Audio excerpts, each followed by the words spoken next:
Hallelujah, hallelujah, hallelujah. परमेश्वर पिता का धन्यवाद करते हैं मेरे प्रियो कि एक और सुंदर अवसर हमारे जीवन में आया कि हम सब संसार के सारे काम और बातों से समय निकाल के परमेश्वर की नजदीकी में आए और परमेश्वर के पवित्र जीवित और सामर्थ्य वचन के ऊपर मनन करें। आज की अपनी रूहानी खुराक के लिए, अपने आत्मिक भोजन के लिए परमेश्वर के वचन में से जो पैसेज हमारे सामने पढ़ा गया उसकी एक आयत के ऊपर हम मनन करेंगे, जो कि पहला कुरिन्थियों उसका पहला अध्याय और उसकी 18 आयत में पाई जाती है, जहाँ पे लिखा है क्योंकि क्रूस की कथा नाश होने वालों के लिए मूर्खता है, परंतु हम उद्धार पाने वालों के लिए परमेश्वर की सामर्थ है। इस सुंदर आयत के ऊपर, सुंदर वचन के ऊपर आज की सुबह हम मनन करेंगे। पहला कुरिन्थियों उसका पहला अध्याय और उसकी 18 आयत। क्योंकि क्रूस की कथा नाश होने वालों के लिए मूर्खता है, परंतु हम उद्धार पाने वालों के लिए परमेश्वर की सामर्थ है। और इसे एक आयत को 3 भागों में बांट के हम इस वचन के ऊपर मनन करेंगे। सबसे पहले क्रूस की कथा, क्रूस की कथा क्या है, और दूसरा इस आयत के इस भाग को लेंगे कि नाश होने वालों के लिए कैसे मूर्खता है, और फिर तीसरा और अंतिम भाग परमेश्वर की सारी संतानों के लिए है कि उद्धार पाने वालों के लिए कैसे परमेश्वर की सामर्थ है। तो इस एक आयत को 3 भागों में बांट के आज इस वचन के ऊपर मनन करेंगे। सबसे पहले हम देखेंगे क्रूस की कथा क्या है, फिर दूसरा कि कैसे नाश होने वालों के लिए मूर्खता है या नाश होने वालों के लिए मूर्खता क्यों है, और तीसरा जितने भी आज परमेश्वर के संतान उद्धार पाए हुए लोग सुन रहे हैं उनके लिए शायद का तीसरा भाग है कि कैसे उद्धार पाने वालों के जीवन में ये परमेश्वर की सामर्थ बन के आती है। परमेश्वर का धन्यवाद करते हैं इस आशीषित वचन के लिए, इस आशीषित आयत के लिए, और परमेश्वर पवित्र आत्मा से प्रार्थना है कि परमेश्वर पवित्र आत्मा इस आयत के इस वचन की गहराई में हमें ले चले। मेरे प्रियो, सबसे पहले हम मनन करेंगे क्रूस की कथा के ऊपर। क्रूस की कथा क्या है? क्रूस की कथा क्या है? परमेश्वर का वचन हमें इस बात को बताता है कि परमेश्वर ने जब इस पूरी सृष्टि को रचा तो इस पूरी सृष्टि में, इस सृष्टि के मुकुट, इस सृष्टि के ताज के रूप में उसने इंसान को रचा, मानव जाति को रचा, और इंसान को उसने अपने ही स्वरूप में बनाया। आदमी को, इंसान को उसने अपने ही स्वरूप में बनाया और अपने साथ रहने के लिए बनाया, अपनी संगति के लिए और अपने से बातचीत करने के लिए बनाया। पर पवित्र बाइबल बताती है कि आगे मनुष्य पाप करने से पापी हो गया, और पाप की वजह से हर एक मनुष्य, पूरी मानव जाति परमेश्वर की संगति से और उसकी प्रेजेंस से अलग हो गई। और पवित्र बाइबल बताती है कि पाप की मजदूरी मृत्यु है, जो पाप करेगा वो नरक की आग में जाएगा। पवित्र बाइबल इस बात को बताती है कि मनुष्य 3 चीजों से मिलकर बना है, देह, प्राण और आत्मा। हमारे शरीर के अंदर जो आत्मा है वो परमेश्वर का स्वरूप है, और हर एक पापी व्यक्ति जो परमेश्वर से दूर अपना जीवन व्यतीत करता है और अपने पापों में ही मर जाता है, उसकी आत्मा हमेशा हमेशा के लिए नरक की आग में जलने के लिए जाती है। पर पवित्र बाइबल इससे भी बढ़ के एक बहुत खूबसूरत बात हमें बताती है कि आज से 2000 वर्ष पहले परमेश्वर ने प्रभु यीशु मसीह को इस संसार में भेजा, और प्रभु यीशु मसीह ने आज से 2000 साल पहले सलीब पे हमारे पापों के लिए अपना बलिदान दिया। इतिहास भी इस बात का गवाह है कि प्रभु यीशु मसीह संसार में आए और प्रभु यीशु मसीह ने सलीब पे अपना बलिदान दिया।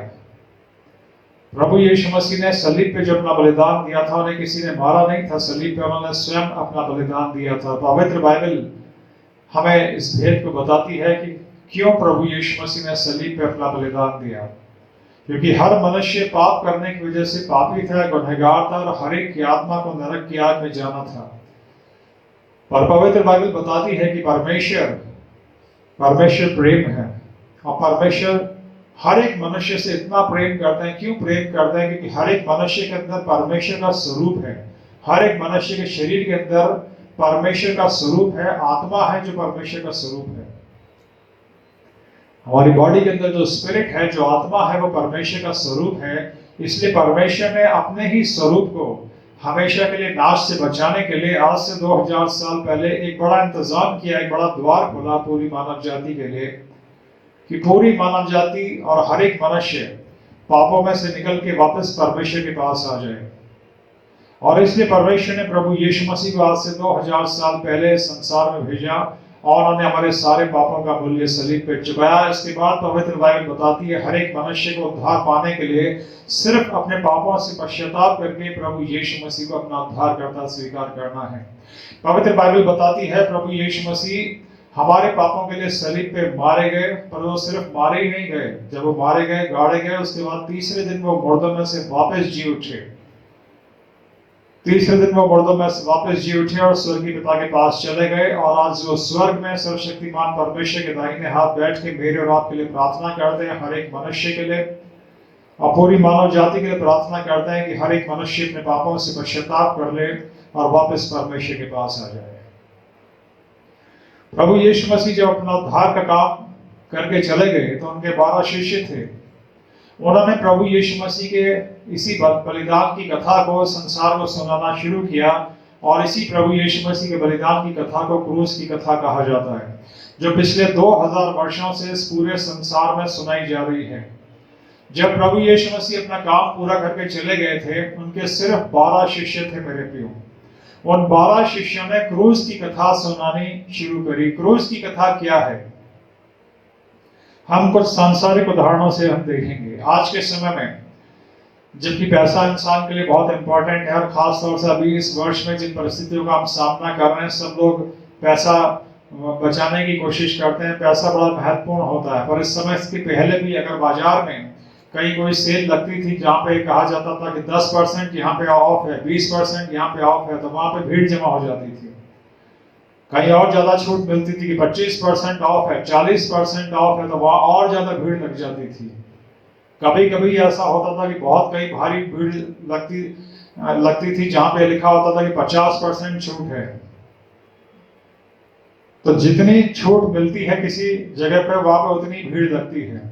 और क्रूस की कथा यह है कि पिछले 2000 वर्षों से संसार में ये प्रचार किया जा रहा है हर एक मनुष्य के लिए कि तुमने अपने जीवन में चाहे कैसे भी पाप क्यों ना किए हो, चाहे तुम्हारा जीवन कितना भी गंदा क्यों ना रहा हो, पाप में क्यों ना रहा हो, तब चाहे तुम परमेश्वर से कितने भी दूर क्यों ना रहे हो, परमेश्वर आपको 100% माफी देने के लिए तैयार है।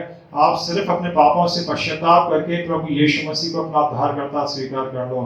आपको 100% छूट मिल रही है प्रभु यीशु मसीह में, पर पाप करने के लिए नहीं, पश्चाताप करने के लिए और एक नया जीवन शुरू करने के लिए, अपने पापों के बंधनों में से निकलने के लिए। ये क्रूस की कथा है जो पिछले 2000 वर्षों से पूरे संसार में सुनाई जा रही है। परमेश्वर आपको 100% माफी देने के लिए तैयार है अगर आप सच्चे मन से अपने पापों से पश्चाताप करते हैं। तो अगर अपने बुरे कामों को छोड़ के, पाप और अपराध के मार्गों से फिर के आप परमेश्वर के पास आना चाहते हैं, परमेश्वर आपको 100% माफी देंगे। 100% आपको छूट मिल रही है। परमेश्वर आपके पुराने जीवन को, चाहे वो कितना भी गंदा क्यों ना रहा हो, कितना भी पाप में, क्राइम में क्यों ना रहा हो, परमेश्वर आपको माफ करने के लिए तैयार है। परमेश्वर आपको माफी देने के लिए तैयार है। अपने पापों से पश्चाताप कर लीजिए, प्रभु यीशु मसीह को अपना उद्धारकर्ता स्वीकार कर लीजिए। ये निवेदन पिछले 2000 वर्षों से किया जा रहा है क्रूस की कथा के जरिए। एक ऐतिहासिक घटना संसार में घटी। प्रभु यीशु मसीह अपना बलिदान देके सलीब पे चले गए। उसके बाद प्रभु यीशु मसीह के 12 शिष्यों ने, जो गरीब मछली पकड़ने वाले थे, उनके पास कुछ नहीं था, उनके पास शिक्षा नहीं थी, संसार का ज्ञान नहीं था, उनके पास पैसा नहीं था, कुछ भी नहीं था, और उनके पास क्रूस की कथा थी। उनके जीवन में पापों की क्षमा का अनुभव था, उनके जीवन में उद्धार का अनुभव था, उनके जीवन में मोक्ष का अनुभव था, और उनके जीवन में मोक्ष का अनुभव था। तो जैसे आयत में लिखा है, क्रूस की कथा उद्धार पाने वालों के लिए परमेश्वर की सामर्थ है। तो क्रूस की कथा के साथ साथ परमेश्वर की सामर्थ ने उन 12 गरीब मछली पकड़ने वालों के जरिए काम किया संसार में, और ये परमेश्वर की सामर्थ का ही परिणाम है कि आज प्रभु यीशु मसीह के इतने अनुयायियों को हम देखते हैं। मेरे प्रिय, क्रूस की कथा पिछले 2000 वर्षों से सुनाई जा रही है। अब जैसे मैंने कहा, कुछ सांसारिक उदाहरण आपको देते थे कि 10% या 20% छूट कहीं मिलती है तो लोग तेजी से भाग के जाते हैं, 50% छूट मिल जाए तो बहुत बड़ी बात हो जाती है। पर सोचिए मेरे प्रियो, परमेश्वर 100% छूट दे रहे हैं पिछले 2000 वर्षों से। कि वो आपके सारे पापों को माफ करने के लिए तैयार हैं, आपके सारे गंदे जीवन को माफ करने के लिए तैयार हैं। और ये प्रचार किया जा रहा है हर देश में, हर शहर में, हर गांव में।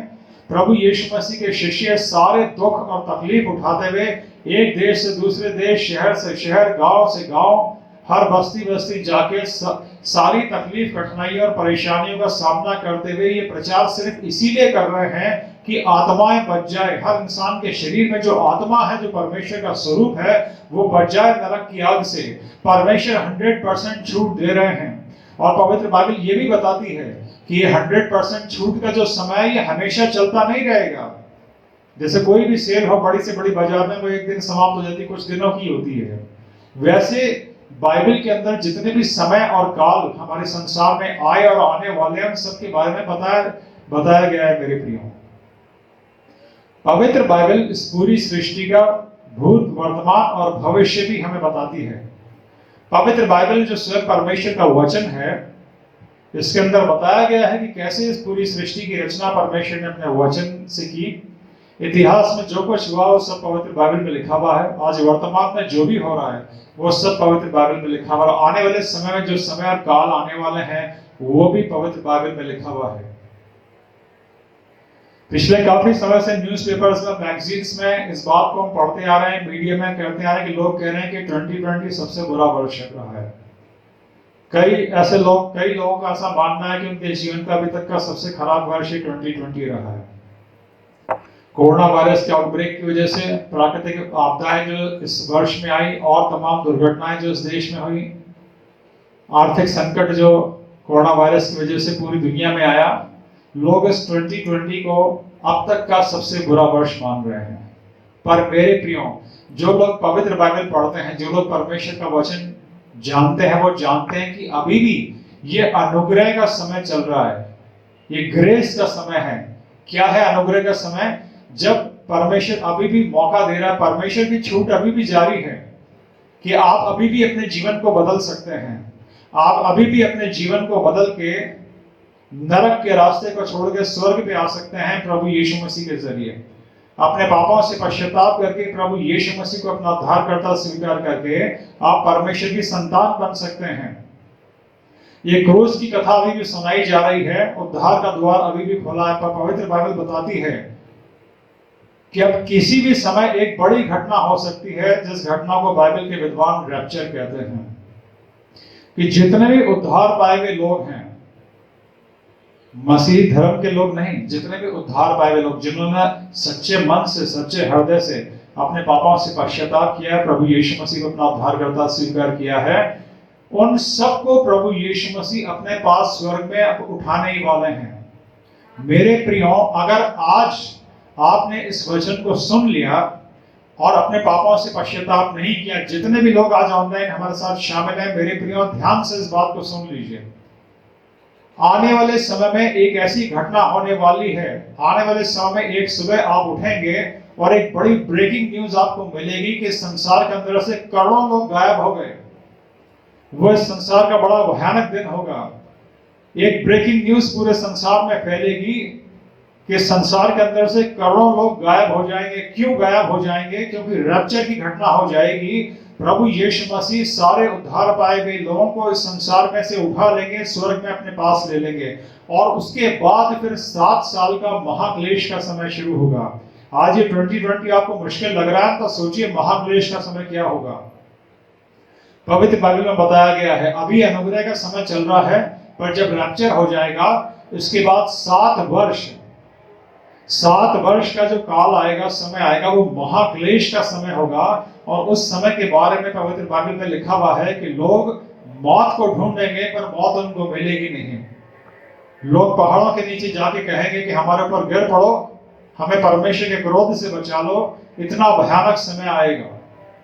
तो सोचिए मेरे प्रियो, जब 2020 लोगों को मुश्किल लग रहा है, 2020 लोगों को एक बुरा वर्ष लग रहा है, तो महाक्लेश का समय कैसा होगा।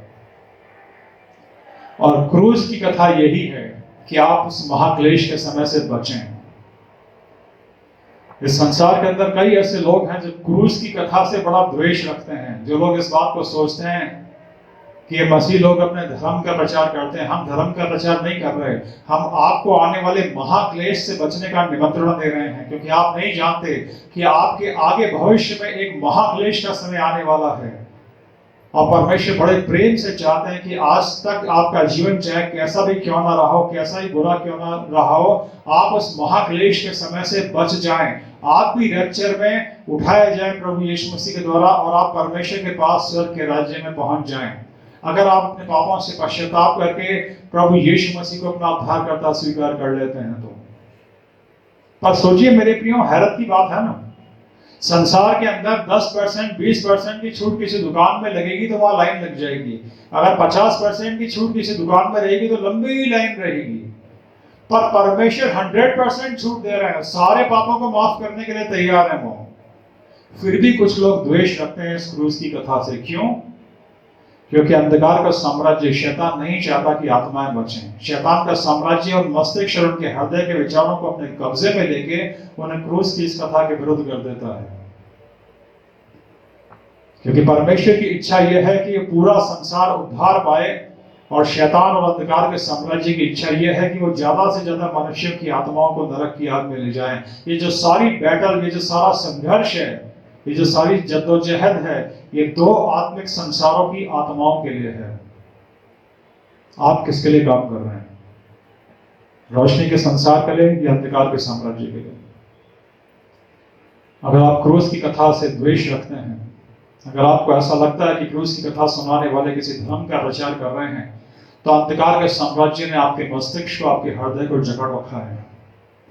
और अगर इसी जकड़न में आप समाप्त हो गए तो याद रखिएगा आज के इस वचन को, आने वाले समय में आप एक समाचार सुनेंगे, एक ब्रेकिंग न्यूज सुनेंगे कि संसार में से करोड़ों लोग गायब हो गए। और जब ये न्यूज आपको पता चले तो आप समझ जाइएगा कि प्रभु यीशु मसीह ने अपने शिष्यों को उठा लिया। उसके बाद आप निश्चिंत हो जाइएगा, फिर कोई नहीं आएगा क्रूस की कथा लेके आपके पास। अभी आपको बुरा लगता है क्रूस की कथा लेके लोग आते हैं, अपने धर्म का प्रचार करते हैं। ये समाप्त होने वाला है, बहुत जल्दी खत्म होने वाला है। बहुत जल्दी प्रभु यीशु मसीह का प्रचार खत्म होने वाला है। क्रूस की कथा के प्रचार करने वाले जाने वाले हैं संसार से। प्रभु यीशु मसीह उनको उठाने वाले हैं रैप्चर के अंदर। इसलिए ज्यादा तनाव मत लीजिए, ज्यादा टेंशन मत लीजिए अगर आप क्रूस की कथा से द्वेष रखते हैं तो, क्योंकि क्रूस की कथा सुनाने वाले बहुत जल्द इस संसार में से जाने वाले हैं। पर जैसे ही क्रूस की कथा सुनाने वाले संसार में से चले गए, मेरे प्रियो, महाक्लेश का समय शुरू होगा, जिसमें आपका जीवन, आपका परिवार हमेशा हमेशा के लिए फंस जाएगा। और क्रूस की कथा यही है कि आप उस महाक्लेश के समय से बचें, आपकी आत्मा नरक की आग से बचे। अभी भी समय है आपके पास। अपने पापों से पश्चाताप करिए, प्रभु यीशु मसीह को अपना उद्धारकर्ता स्वीकार करिए, ताकि आपका जीवन उस महाक्लेश में ना जाए। अगर 2020 आपको खराब लग रहा है, बुरा लग रहा है, तो सोचिए वो महाक्लेश का समय कैसा होगा। पवित्र बाइबल में लिखा है, लोग मौत को ढूंढेंगे पर मौत नहीं मिलेगी उनको। 7 साल का उस समय होगा, और उस महाक्लेश के समय की तैयारियां पूरी होती जा रही हैं। ये कोरोना वायरस आया है जिसने पूरी दुनिया को हिला दिया है, एक छोटे से वायरस ने। अभी आने वाले समय में और वायरस आने वाले हैं। आपको पता है ऐसा क्यों होगा? क्योंकि कुछ सैटेनिक ऑर्गेनाइजेशंस के द्वारा ये तैयारी है कि आने वाले समय में इस पूरे विश्व में एक ही सरकार हो। हमारी पवित्र बाइबल में लिखा है और ऐसा होगा। वन वर्ल्ड गवर्नमेंट इस पूरे वर्ल्ड में बनेगी, जो इस पूरे संसार को कंट्रोल करेगी। पर ये सब होगा रैप्चर की घटना के बाद, महाक्लेश के समय में। और वो समय बहुत बुरा हो। तो जब उस वन वर्ल्ड गवर्नमेंट की तैयारी शुरू हो गई है, तो सोच लीजिए कि अनुग्रह का द्वार बिल्कुल बंद होने वाला है। ये बिल्कुल आखिरी समय है, शाम का समय है, जब सूरज की आखिरी किरण बची है, अंधेरा होने ही वाला है। ये एक लास्ट कॉल आपको दी जा रही है कि आप अपने पापों से पश्चाताप कर लीजिए, दौड़ के प्रभु यीशु मसीह के पास आ जाइए, अपनी आत्मा को बचा लीजिए, आप अपने स्वयं के जीवन को बचा लीजिए। जितने लोग आपके प्रिय हैं आप उनको बचा लीजिए। पिछले 2000 वर्षों से प्रभु यीशु मसीह के शिष्य अपने शरीर की परवाह किए बिना, अपने प्राणों की परवाह किए बिना, सारी तकलीफें और कष्ट झेलते हुए क्रूस की कथा इसीलिए सुना रहे हैं ताकि आप महाक्लेश के समय में जाने से बचें, आप नरक की आग में जाने से बचें।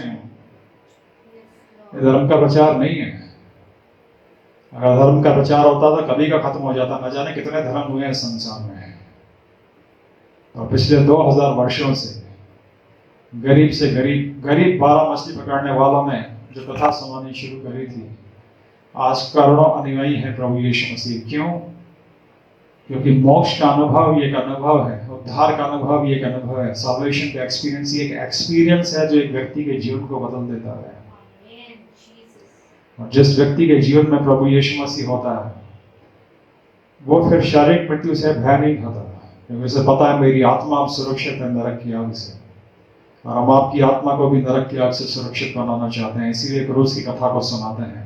ये धर्म का प्रचार नहीं है, ये आपकी आत्मा को बचाने का एक प्रयास है। ये आत्माओं को बचाने का एक संघर्ष है जो दो आत्मिक संसारों में चल रहा है। आप किस संसार के लिए काम कर रहे हैं? रोशनी के संसार के लिए या अंधकार के साम्राज्य के लिए? अगर क्रूस की कथा से आप द्वेष रखते आए हैं तो इसलिए क्योंकि अंधकार के साम्राज्य ने आपके मस्तिष्क में, आपके हृदय में अपना झूठ डाल दिया है। ये धर्म का प्रचार करते हैं, ये उद्धार का प्रचार है, ये आपको बचाने का एक प्रयास है, और ये क्रूस की कथा है। दूसरा भाग कि क्रूस की कथा नाश होने वालों के लिए मूर्खता है। क्रूस की कथा क्या कहती है? अपने पापों से पश्चाताप करो, प्रभु यीशु मसीह को अपना उद्धारकर्ता स्वीकार करो, तो एक अनंत जीवन आपको मिलेगा। पवित्र बाइबल में लिखा है नाश होने वालों को यह मूर्खता लगता है। क्यों? हमारे भारत देश में प्रभु यीशु मसीह के एक बहुत बड़े सेवक हुए, उनका नाम था साधु सुंदर सिंह। उन्होंने प्रभु यीशु मसीह को अपना उद्धारकर्ता स्वीकार किया, और साधु सुंदर सिंह जो अब प्रभु यीशु मसीह के पास हैं, स्वर्ग के राज्य में हैं,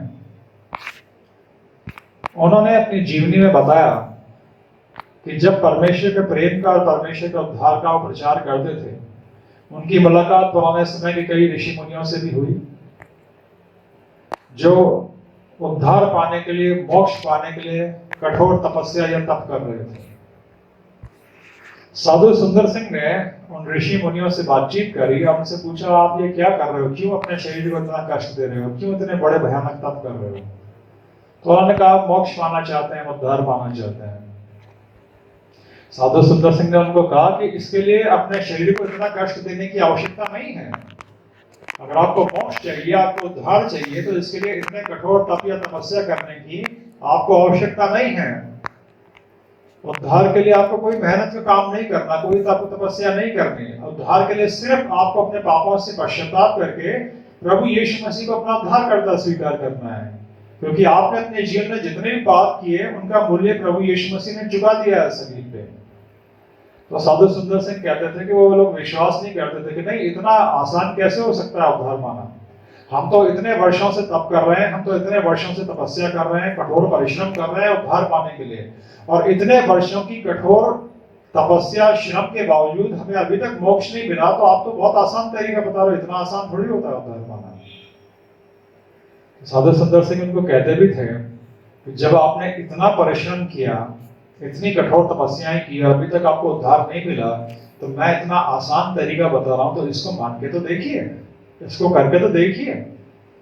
जब आप उद्धार पाने के लिए इतने कठोर श्रम या तप कर सकते हैं, तो अगर आपको लग रहा है कि बहुत ही आसान है, तो इसको करने में क्या तकलीफ है? और वो कहते हैं साधु सुंदर सिंह अपने जीवन के अनुभव के द्वारा कि मनुष्य उद्धार पाने के लिए स्वयं कुछ करना चाहता है, पर ऐसा नहीं है। पवित्र बाइबल साफ बताती है उद्धार मनुष्य के कर्मों से नहीं है, उद्धार मनुष्य के प्रयास से नहीं मिलता। पवित्र बाइबल कहती है मनुष्य के सारे अच्छे अच्छे काम परमेश्वर के सामने मैले चित्रों के समान हैं। गंदे मैले चित्र है ना, जिनको अपने घर में रखना पसंद नहीं करते, हमारे सारे अच्छे काम वैसे हैं परमेश्वर के सामने। तो कामों से आपको उद्धार नहीं मिलेगा, फिर कैसे मिलेगा? उद्धार का काम आपका पूरा हो चुका है आज से 2000 साल पहले। यही क्रूस की कथा है कि आपको उद्धार पाने के लिए अब कोई कठोर तप या तपस्या नहीं करनी है, क्योंकि आपके उद्धार का काम आज से 2000 साल पहले प्रभु यीशु मसीह ने कर दिया है पूरा सलीब पे। आपको सिर्फ अपने पापों से पश्चाताप करके प्रभु यीशु मसीह को अपना उद्धारकर्ता स्वीकार करना है। ये क्रूस की कथा है जो नाश होने वालों के लिए मूर्खता है, क्योंकि जो नाश होना चाहते हैं वो इतने आसान से तरीके को स्वीकार करने के लिए तैयार नहीं है। अंधकार के साम्राज्य ने नाश होने वालों के मस्तिष्क और हृदय को ऐसा अपने कब्जे में ले लिया है कि वो इतनी सी आसान सी बात को समझने के लिए तैयार नहीं है। जहाँ परमेश्वर 100% छूट दे रहे हैं, आत्माओं को बचाने का एक आह्वान दिया जा रहा है, एक निमंत्रण दिया जा रहा है, इससे इतने सुंदर कथा से द्वेष रखते हैं कुछ लोग, क्योंकि ऐसा कि भविष्य की कथा नाश होने वालों के लिए मूर्खता है। कितने हैरत की बात है, इतने सुंदर क्रूस की कथा से कुछ लोग द्वेष रखते हैं। ये धर्म का प्रचार नहीं है, ये आपकी आत्मा को बचाने का प्रयास है, ये आपके जीवन को बदलने का प्रयास है, ये आपके जीवन को, आपके परिवार को, आपके बच्चों को महाक्लेश से बचाने का प्रयास है, ये आपकी और आपके बच्चों की आत्माओं को नरक की आग से बचाने का प्रयास है। और एक दिन आएगा जब अनुग्रह का द्वार बंद हो जाएगा, क्रूस की कथा का प्रचार बंद हो जाएगा इस पूरे विश्व में, और साथ ही महाक्लेश का समय भी शुरू हो जाएगा। अगर ये 2020 आपको मुश्किल लग रहा है तो महाक्लेश का समय कैसा होगा सोचिएगा। इस क्रूस की कथा को अपने हृदय में, अपने जीवन में स्वीकार कर लीजिए। तीसरा अंतिम भाग इस आयत का है, परंतु हम उद्धार पाने वालों के लिए परमेश्वर की सामर्थ है। तीसरी अब इस आयत का आखिरी भाग परमेश्वर के बच्चों के लिए, परमेश्वर की संतानों के लिए। आज जितने लोग ऑनलाइन ऐसे इस वचन को सुन रहे हैं, जिन्होंने अपने पापों से पश्चाताप करके प्रभु यीशु मसीह को अपना उद्धारकर्ता स्वीकार किया है, वचन क्या कहता है? क्रूस की कथा उद्धार पाने वालों के लिए क्या है? परमेश्वर की सामर्थ है। हम जितने भी उद्धार पाए हुए लोग हैं, मसीह लोग हैं, आप ध्यान से इस वचन को सुनिए। अगर आपने अपने पापों से पश्चाताप किया है, प्रभु यीशु मसीह को अपना उद्धारकर्ता स्वीकार किया है, तो आगे बाकी का जीवन एक कमजोरी में, तकलीफ में, परेशानी में, बीमारी में जीने की आपको आवश्यकता नहीं है, क्योंकि क्रूस की कथा परमेश्वर की सामर्थ आपके जीवन में लेके आती है। अगर आपने क्रूस की कथा को अपने हृदय में, अपने जीवन में स्वीकार किया है, तो परमेश्वर की सामर्थ उपलब्ध है आपके लिए। आज इस बात को समझिए, आज इस वचन के जरिए इस बात को समझिए। क्रूस की कथा उद्धार पाने वालों के लिए परमेश्वर की सामर्थ है। परमेश्वर की सामर्थ, परमेश्वर की डिवाइन पावर, परमेश्वर की वो सामर्थ जिसके द्वारा पूरी सृष्टि की रचना हुई, मेरे प्रियो, वही सामर्थ आज आपके जीवन के लिए उपलब्ध है। अगर आज आप परमेश्वर की संतान हैं तो आपको निराश होने की आवश्यकता नहीं। अगर आज आप परमेश्वर की संतान हैं तो आज आपको दर्द में, तकलीफ में, बीमारी में, कमजोरी में, किसी इंफेक्शन में, किसी दुर्बलता में, निराशा में जीने की आवश्यकता नहीं, क्योंकि परमेश्वर की सामर्थ आपके जीवन के लिए उपलब्ध है। क्या परमेश्वर की संतान होने के बावजूद, क्रूस की कथा को अपने हृदय में, अपने जीवन में स्वीकार करने के बावजूद इस सच को आपने जिया है? परमेश्वर की सामर्थ को अपने जीवन में आपने महसूस किया है? अगर नहीं तो आज से ही महसूस करना शुरू करिए। किसी भी प्रकार का भय या कमजोरी आपके जीवन में, आपके हृदय में है तो उसे निकाल दीजिए। मनुष्यों का भय है तो उसे निकाल दीजिए, बीमारी का भय है तो उसे निकाल दीजिए। ये बीमारी और मनुष्य सिर्फ हमारे शरीर को समाप्त कर सकते हैं, आत्मा को नहीं। आत्मा तो अब सुरक्षित है, और ये संसार जो इतनी बुरी तरह से करप्ट हो चुका है, इसमें ज्यादा जीवी करेंगे भी क्या? पर एक सुंदर जीवन, एक अनंत काल का जीवन मेरा और आपका इंतजार कर रहा है।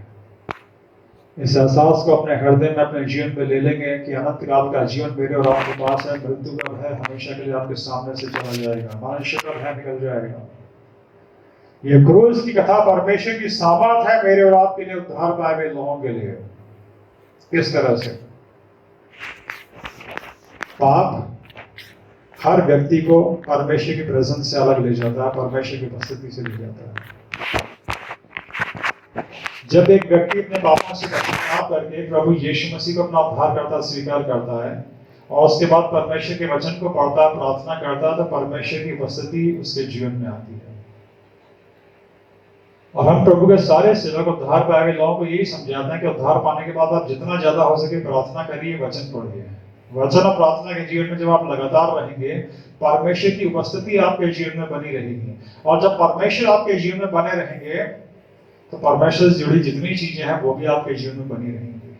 परमेश्वर अगर आपके जीवन में है तो परमेश्वर की सामर्थ भी आपके जीवन में है। अगर आपको परमेश्वर की सामर्थ अपने जीवन में चाहिए तो पहले परमेश्वर की प्रेजेंस में आप आइए। अगर आप सोचते हैं कि सुबह उठ के छोटी सी दुआ कर लें, रात में सोने से पहले छोटी सी दुआ कर लेना, परमेश्वर की सामर्थ मेरे जीवन में आ जाए, तो ऐसा नहीं होगा। परमेश्वर की सामर्थ आपको अपने जीवन में चाहिए ना, तो लगातार परमेश्वर के साथ चलना होगा, परमेश्वर की उपस्थिति में आपको रहना होगा। अगर आप परमेश्वर की उपस्थिति में रहेंगे तो परमेश्वर की सामर्थ अपने आप आपके जीवन में आएगी। क्या आप समझ रहे हैं मेरे प्रियो? जितने भी परमेश्वर की संतान हैं, आज परमेश्वर का वचन आपसे बात करना चाहता है। आप कमजोर नहीं हैं, आप दुर्बल नहीं हैं। अगर परमेश्वर आपके जीवन में है, परमेश्वर की सामर्थ आपके जीवन में है, आप दुर्बल नहीं हैं। इस पूरी सृष्टि का निर्माण करने वाले परमेश्वर को आप पुकारिए। अगर प्रभु यीशु मसीह को आपने अपना उद्धारकर्ता स्वीकार किया है, तो लगातार प्रार्थना करिए, वचन पढ़िए, परमेश्वर की प्रेजेंस आपके जीवन में आएगी, परमेश्वर की सामर्थ आपके जीवन में आएगी। बीमारी या कमजोरी से मत घबराइए, परमेश्वर की प्रेजेंस को ढूंढिए। अगर आज आप बीमार हैं, कमजोर है, कोई तकलीफ है, कोई परेशानी है, सिर्फ परमेश्वर की प्रेजेंस में बने रहने का प्रयास करिए। परमेश्वर की प्रेजेंस आपके लाइफ में आएगी तो हर बीमारी आपके शरीर में से निकलेगी, हर कमजोरी आपके शरीर में से निकलेगी, हर भय आपके जीवन में से निकल जाएगा। अगर परमेश्वर की प्रेजेंस आपके जीवन में है, एक घर में दोनों चीजें साथ नहीं रह सकती, अंधेरा और रोशनी दोनों साथ नहीं रह सकते। अगर रोशनी आपके जीवन में आएगी तो अंधेरे को आपका जीवन छोड़ना ही होगा। समझिए मेरे। आज बहुत से लोग हमारे समाज में ऐसे हैं जो कहते तो हैं कि हमने क्रूस की कथा को स्वीकार कर लिया, पर उनके जीवन को देख कहीं लगता नहीं क्रूस की कथा के बाद परमेश्वर की सामर्थ उनके जीवन में आई है, क्योंकि परमेश्वर की प्रेजेंस में और उपस्थिति में नहीं रहते। आपको परमेश्वर की सामर्थ चाहिए, परमेश्वर की आशीषें चाहिए, तो परमेश्वर की प्रेजेंस से बने रहिए। उद्धार पाने वालों के लिए ये परमेश्वर की सामर्थ है। क्यों? क्योंकि जैसे मैंने कहा, पाप की वजह से परमेश्वर की प्रेजेंस चली जाती है, क्रूस की कथा के जरिए परमेश्वर की उपस्थिति हमारे जीवन में आती है। पाप की मजदूरी मृत्यु है, और पाप की वजह से कई कर्ज, कई श्राप हमारी लाइफ के ऊपर से आ जाते हैं।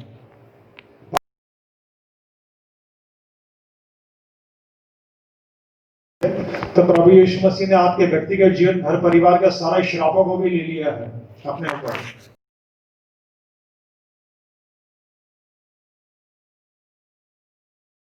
रहे थे तो आप स्वतंत्र हो जाइए। प्रभु यीशु मसीह ने आपके सारे पापों की मजदूरी को अपने ऊपर ले लिया है। अब आप स्वतंत्र और निश्चित होकर जी सकते हैं।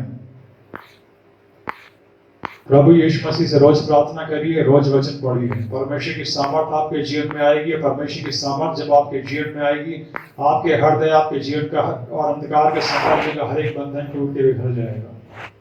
उद्धार पाने वालों के लिए क्रूस की कथा परमेश्वर की सामर्थ है, क्योंकि क्रूस के ऊपर आज से 2000 साल पहले अंधकार का साम्राज्य हमेशा के लिए हार गया। प्रभु यीशु मसीह के बलिदान से पहले कानूनी तौर पे हर इंसान की आत्मा के ऊपर और हर इंसान के जीवन के ऊपर शैतान का और अंधकार के साम्राज्य का अधिकार था। पर क्रूस की कथा के बाद, क्रूस की उस घटना के बाद, प्रभु यीशु मसीह के बलिदान के बाद, अब इस संसार के हर एक व्यक्ति के ऊपर कानूनी तौर पे प्रभु यीशु मसीह का अधिकार है। जितने भी लोग इस बात को सुन रहे हैं, तो आप ध्यान से सुन लीजिए। आप चाहे प्रभु यीशु मसीह को माने चाहे या ना माने, पर कानूनी तौर पे आत्मिक संसार में आपके जीवन के ऊपर प्रभु यीशु मसीह का अधिकार है। और प्रभु यीशु मसीह को अपना जीवन न देने की वजह से ही आज आपके जीवन में सारी समस्याएं हैं। जी हाँ मेरे प्रिय, ये ठीक वैसा ही है जैसे आप बड़ी मुश्किल से, बड़ी मेहनत से अपने लिए कोई मकान बनाते हैं।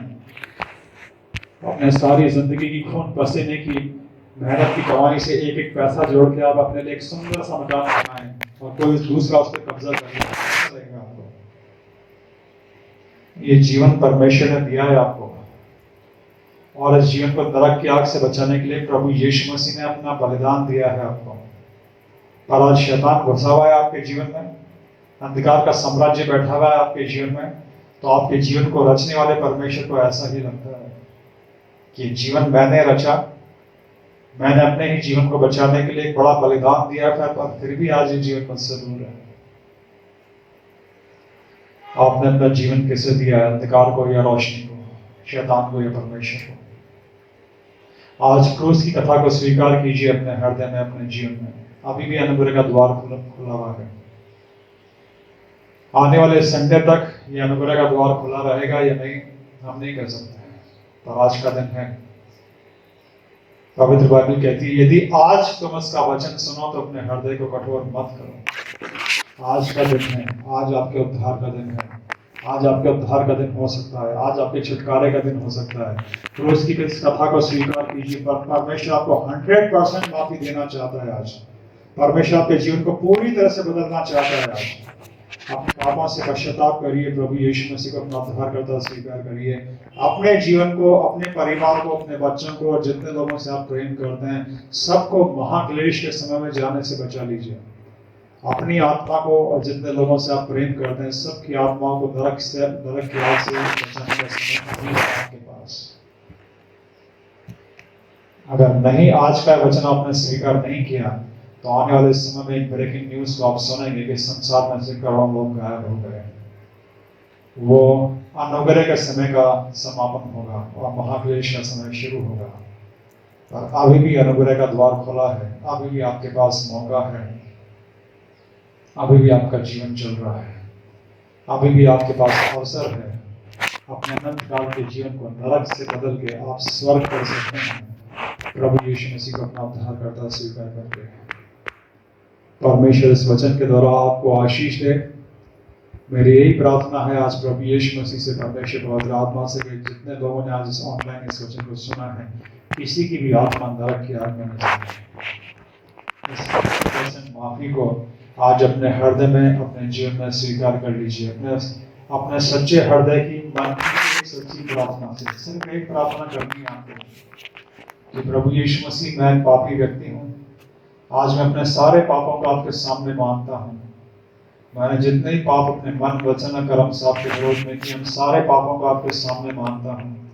प्रभु यीशु मसीह, मैं इस बात पर विश्वास करता हूँ कि मेरे सारे पापों का मूल्य आपने शरीर पे चुकाया है। प्रभु यीशु मसीह, आज से आप मेरा उद्धार करता है। प्रभु यीशु मसीह, आज से मेरा जीवन आपका है। आप स्वयं सच्चे हृदय से ये प्रार्थना करेंगे प्रभु यीशु मसीह से, तो स्वर्ग में एक पुस्तक है, जीवन की पुस्तक, उसमें आज ही आपका नाम लिखा जाएगा। फिर इससे फर्क नहीं पड़ता कि आपका शरीर कब समाप्त होगा, पर आपकी आत्मा हमेशा हमेशा के लिए नरक की आग से सुरक्षित हो जाएगी। परमेश्वर आपको आशीष दे। परमेश्वर पवित्र आत्मा आपकी अगुवाई करे। आप प्रभु यीशु मसीह अपने उद्धार का अनुभव और अपनी शांति का अनुभव आपको दे। आइए हम प्रार्थना करें।